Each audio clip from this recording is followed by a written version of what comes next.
حضرت مولانا احمد علی لاہوری سکھ گھرانے سے تعلق رکھتے تھے۔ اسلام قبول کر لیا، دارالعلوم دیوبند میں پڑھنے آ گئے۔ یہ فرمایا کرتے تھے کہ میرے سسر بڑے سمجھدار آدمی تھے۔ انہوں نے احمد علی کو اس وقت پہچانا جب کہ احمد علی نہیں تھا۔ حضرت مولانا احمد علی لاہوری ولایت کبریٰ کے مقام کے لوگوں میں سے تھے، مستجاب الدعوات بزرگوں میں سے تھے۔ ان کا درس قرآن بہت مقبول تھا، بہت مانی ہوئی شخصیت تھے۔ اپنی شادی کا واقعہ سناتے ہیں، ذرا توجہ سے ویڈیو کو دیکھیں۔ فرماتے ہیں کہ میرے سسر کو بیوی نے اطلاع دی کہ میری بیٹی کی عمر پوری ہو گئی ہے، کوئی مناسب رشتہ ہو تو اس کا فرض نبھائیں۔ تو میرے سسر پنجاب کے مدارس میں اپنی بیٹی کے لیے مناسب بچہ ڈھونڈنے کے لیے نکلے۔ مدارس میں راؤنڈ کرتے کرتے بالآخر دارالعلوم دیوبند میں پہنچے۔ شیخ الہند کے خصوصی دوست تھے، ان سے ملاقات ہوئی تو دورہ حدیث کے طلباء پر نظر ڈالی۔ فوراً ان کی نظر میرے اوپر ٹک گئی۔ انہوں نے شیخ الہند سے پوچھا کہ یہ بچہ شادی شدہ ہے؟ انہوں نے کہا نہیں، اسے کون لڑکی دے گا؟ یہ سکھ گھرانے کا لڑکا ہے اور یہاں بیٹھا ہوتا ہے پڑھنے کے لیے۔ کئی دفعہ اس کی ماں جو سکھ ہے وہ آتی ہے، اسے گالیاں نکال کر چلی جاتی ہے۔ چپ رہتا ہے بیچارہ، اس درویش کو کون بیٹی دے گا؟ انہوں نے کہا کہ اچھا، آپ ان سے پوچھیں، اگر یہ تیار ہوں تو میں اپنی بیٹی کے ساتھ نکاح کر دوں گا۔ فرمایا پوچھ لیتے ہیں۔ شیخ الہند نے پوچھا تو کہنے لگے کہ حضرت میں بے یار و مددگار سا بندہ ہوں، اگر کوئی مجھے اپنا بیٹا بنانے اور اپنی بیٹی کا رشتہ دے تو میں تو اس سنت پر عمل کر لوں گا، اور اس سے زیادہ خوش نصیبی کیا ہو سکتی ہے؟ انہوں نے بتا دیا۔ چنانچہ سسر نے کہا کہ کل عصر کے بعد ہم ان کا نکاح پڑھ دیں گے۔ فرمانے لگے کہ میں کمرے میں آ گیا۔ اب میں نے اپنے دوستوں کو بتایا کہ بھائی کل میرا نکاح ہونا ہے، لہٰذا یہ خبر جنگل کی آگ کی طرح سب لڑکوں میں پھیل گئی۔ اب لڑکے آنے شروع ہو گئے۔ جناب کوئی کچھ کہتا، ایک نے کہا بھائی بات یہ ہے کہ یہ جو تم نے کپڑے پہنے ہوئے ہیں یہ تو بہت میلے کچیلے اور پرانے ہیں، تم کسی سے ادھار لے کر دوسرے پہن لو۔ میں نے کہہ دیا بھائی بات یہ ہے کہ میں نے کبھی کسی سے ادھار نہیں مانگا، جو ہیں میرے اپنے ہیں، میں کسی سے لے کر نہیں چلتا۔ ساتھی نے کہا اچھا، اگر آپ کسی سے ادھار نہیں مانگ سکتے تو مت مانگیے، ایسا کریں کہ کل ان کپڑوں کو آپ دھو کر صاف کر کے پہن لیں، مجمع میں کم از کم صاف کپڑوں میں تو بیٹھو گے۔ فرمانے لگے میری بدبختی آ گئی کہ میں نے ہاں بھر لی۔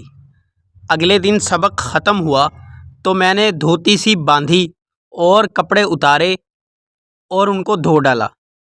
اللہ کی شان، سردیوں کا موسم، اوپر سے بادل آ گئے۔ اب ظہر کا وقت بھی قریب آ گیا، میرے کپڑے گیلے، میں مسجد کے پیچھے جا کر کپڑوں کو لہرا رہا ہوں اور اللہ سے دعا مانگ رہا ہوں اللہ میرے کپڑے خشک کر دے۔ اور ظہر کی نماز کا ٹائم ہو گیا لیکن میرے کپڑے خشک نہ ہوئے۔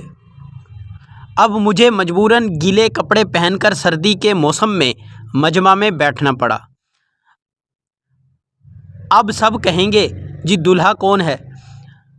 سب کی نظر مجھ پر پڑی، پتہ چلے گیلے کپڑے سردی میں پہن کر بیٹھا ہے۔ فرمانے لگے میرے سسر کو اللہ نے وہ سونے کا دل دیا تھا، انہوں نے دیکھا کہ کل یہی کپڑے تھے اور میلے تھے، آج یہی ہیں اور گیلے ہیں۔ اس کا مطلب ہے کہ اس بچے کے پاس دوسرا جوڑا بھی نہیں ہے۔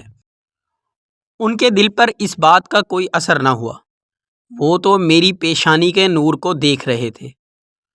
لہٰذا انہوں نے میرا نکاح پڑھ دیا۔ جب میں فارغ ہو گیا دورہ حدیث سے اور رخصتی ہو گئی، تو جب میں بیوی کو لے کر آیا تو ابتدائی 1-2 مہینے میرے پاس رہی۔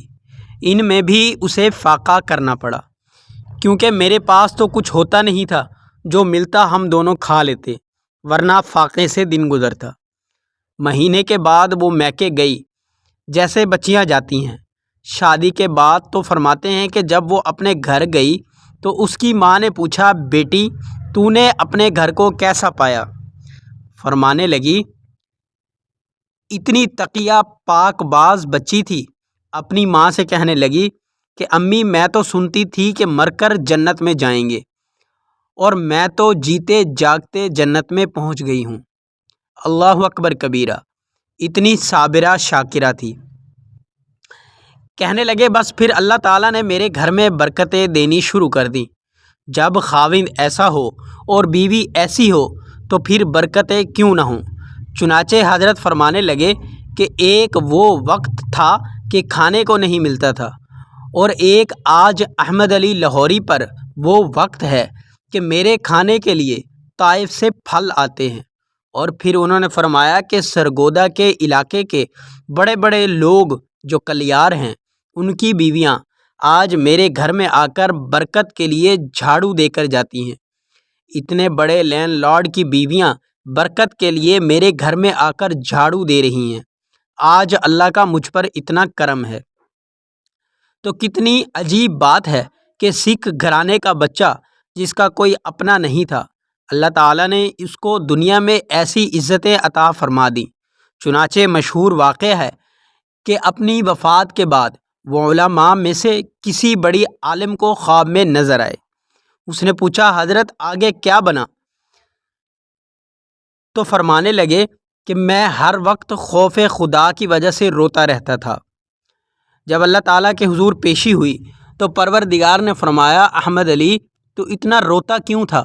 کہنے لگے، جب مجھ سے پوچھا تو مجھے خیال آیا کہ نبی کریم صلی اللہ علیہ وسلم کا فرمان ہے، جس سے حساب کتاب میں پوچھ شروع ہو گئی وہ نہیں بچے گا۔ تو میں ڈر گیا، اور جب میں ڈرا تو پروردگار نے فرمایا، احمد علی اب بھی ڈر رہے ہو؟ آج تمہارے ڈرنے کا نہیں، خوش ہونے کا دن ہے۔ ہم نے تمہیں معاف کر دیا، اور جس قبرستان میں تمہیں دفن کیا وہاں کے سب گناہ گاروں کو بھی ہم نے معاف کر دیا۔ چنانچہ ان کی قبر کی مٹی سے خوشبو آیا کرتی تھی۔ امید ہے آج کی ویڈیو بھی آپ لوگوں کو پسند آئی ہوگی۔